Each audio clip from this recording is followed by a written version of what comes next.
Master, magandang umaga sa inyo. Ayan, flex lang natin yung setup natin mga master. Ayan. Actually medyo matagal na natin to. Yung Burger King na Caesar natin na 3000 series. Tsaka naka-spool siya rito sa 1.98 M na fishing rod natin. Yung Metis na ano siya, tawag ito, Fuji guide ring. Naka-Fuji na to yung guide ring niya mga master. Ayan.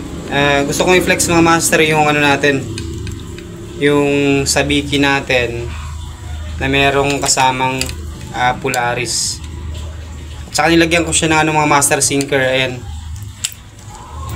yung bilog na sinker natin, yung tingga. Kasi yung purpose ko rito, kailangan niretrieve natin habang rinetrieve natin nasa ilalim. Hindi katulad ng sabiki, yung rattler nasa babaw. Kasi yung purpose natin dito, makita ng mga malaking talakitok sa ilalim, no? Lalo pag mainit na yung panahon, kailangan kasi ano, sa ilalim na, kasi mga isda, alam naman natin pag mainit na nasa ilalim sila. For example, mga ano, mga alas 9, alas 10 ng umaga, mga ganun, nasa ilalim na sila. Kaya yung ginawa ko mga master, nilagyan natin ng sinker. Ayan, yung bilog na tingga, no? Tsaka ano to, mga I think mga 40 grams to para mas malayo yung tapon natin. Ito yung sabiki natin, nilagyan natin ng Polaris mga master. Ay yung bagong style natin ngayon. Tsaka meron siyang mata, nilagyan natin ng tawag dito yung pinakano niya, pinakamata niya mga master.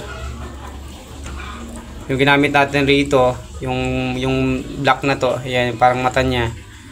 Ay yung ano natin, yung tawag nito, yung pampatigas natin mga master, ay yung UV resin, no? Para sabihin ng mga isda, makakit sila parang mata siya kasi black. Tinalayan muna natin ng sinulid na black, tsaka nilagyan natin yun ng ano, ng UV resin, no? Pampatigas, no? Kaya matigas siya mga master, di basta-basta matatanggal yung sabiki natin. Tsaka yung dito sa Polaris natin, okay na okay yan mga master. Matanggal man yan, pwedeng maputol or pwedeng makagatin ng isda. Okay, bilang mga master, maraming salamat.